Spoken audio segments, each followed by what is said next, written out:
तर मंडळी, आजची आपली रेसिपी आहे खानदेश स्पेशल ज्वारीचा मसाले पापड. याआधी पण तुमच्यासोबत ज्वारीच्या पापड्या किंवा ज्वारीच्या बिबड्या रेसिपी शेअर केली होती. आजची आपली रेसिपी आहे ज्वारीचा मसाले पापड. चला व्हिडिओला आपण पटकन सुरुवात करूया. तर या ठिकाणी ज्वारी घेतलेली आहेत मी. एका बाउलमध्ये, मोठ्या बाउलमध्ये काढायची आणि स्वच्छ पाण्यानं धुवून घ्यायची. ज्वारीला आपल्याला 3 दिवस पाण्यात भिजत घालायची आहेत. रोज त्याचं पाणी बदलायचं की जेणेकरून त्याला आंबटपणा हा वास राहणार नाही. म्हणून आपल्याला ज्वारी स्वच्छ पाण्यानं धुवून 3 दिवस पाण्यात भिजत घालायची. चौथ्या दिवशी मात्र पाणी निथळून काढायचं. त्यावर मी पूर्ण पाणी ज्वारी बुडेल इतपत पाणी घातलं आहे आणि झाकण ठेवून द्यायचं आहे. रोज त्याचं पाणी बदलायचं. चौथ्या दिवशीच आपल्याला ज्वारी काढायची आहे.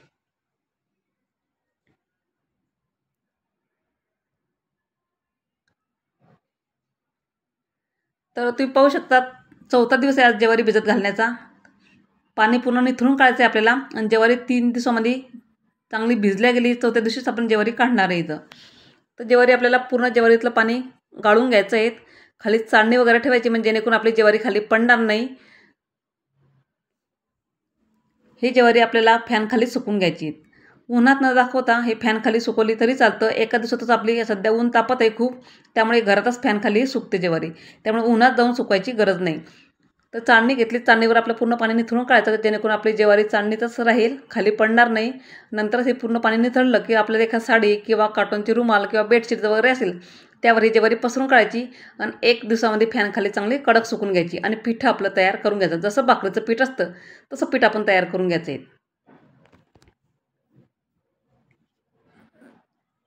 तर पाहू शकता तिथं पीठ मी दळून आणलं आहे.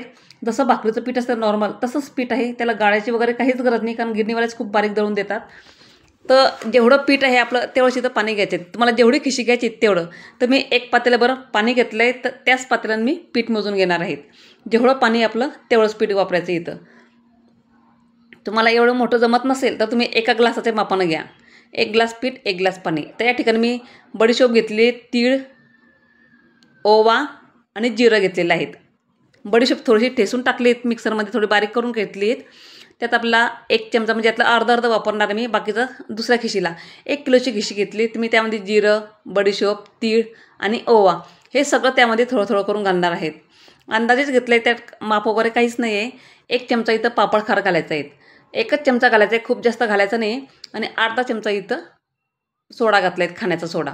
कारण 3 दिवस ज्वारी भिजत घातल्यामुळे पापड खारची जास्त गरज पडत नाही, पण मी यात थोडंसंच पापड खार घातलं आहे, 1 चमचा अगदी. आणि त्यामध्ये 2 चमचे तर चिली फ्लेक्स घातली. जर चिली फ्लेक्स नसेल घालायची तुम्हाला तर तुम्ही लाल तिखट पण वापरलं तरी पण चालतं. आणि हिंग घालायचं आहे. हिंगामुळे खूप छान असं टेस्ट लागते, म्हणून मी तर थोडंसं हिंग घातले. आणि खडा मीठ घातलं आहे तिथं चवीप्रमाणे. तुम्ही बारीक मीठ वापरलं तरी पण चालतं. मसाला पापड आहे त्यामुळे मी सगळे पदार्थ जिन्नस इथं वापरत आहे. बिबड्यामध्ये बस हे सगळं टाकलं होतं मी, पण ते आपण कपडावर थापून केलं, ते घाटा शिजून हे आपल्याला खिशीगून करायचं आहे. पाण्याला उकळ आली की नंतरच त्यात आपल्याला जेवढं पीठ होतं तेवढंच इथं, जेवढं पाणी आहे तेवढंच इथं पीठ घेतलेलं आहे. आणि ते पीठ पाण्यामध्ये उकळ आली की त्यात ते पीठ घालून घ्यायचं आहे. रईच्या सहाय्याने किंवा लाटण्याच्या मध्ये थोडंसं व्हिडिओत दाखवते त्याप्रमाणे बाजूला करायचं आणि पुन्हा त्यावर झाकण ठेवायचं आहे.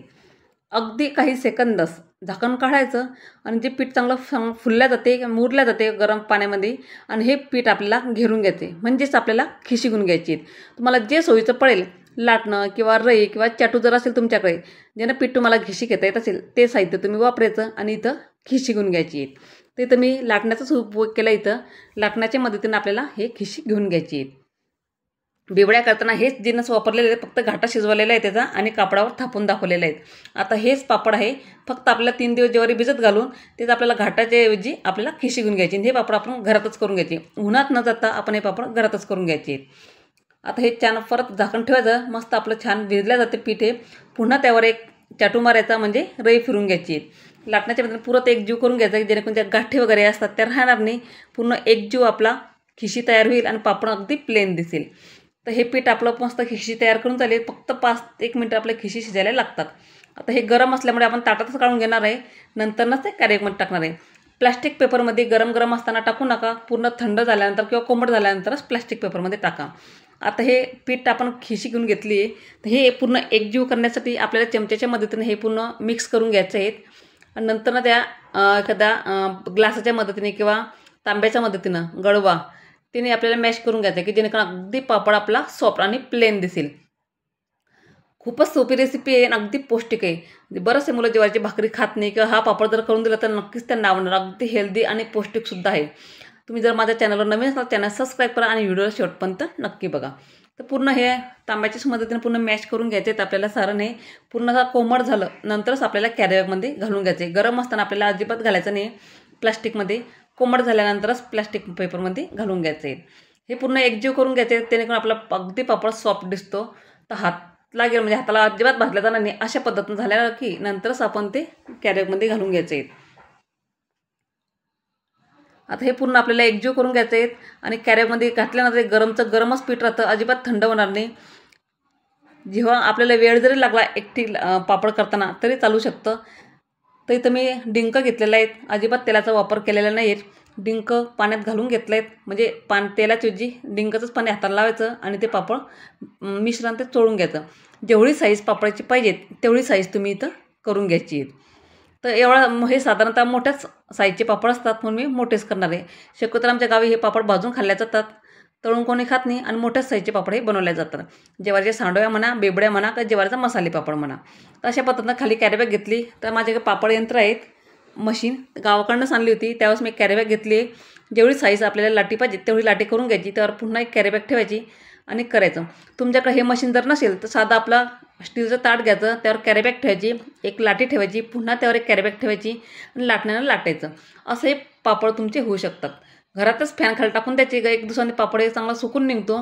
उन्हात घालत बसायची किंवा उन्हात करायची गरज नाही. अशा पद्धतीनं जे आहे ते बाकीचे पापड मी इथं अशा पद्धतीनं करून घेणार आहे. पूर्वी गावाकडे ताटावरच लाटून हातानं काढून घ्यायची, त्याला सांडव्या म्हणायचे. पण आता हे मशीन निघाल्यापासून प्रत्येकजण हे मशीनवरच पापड करतात.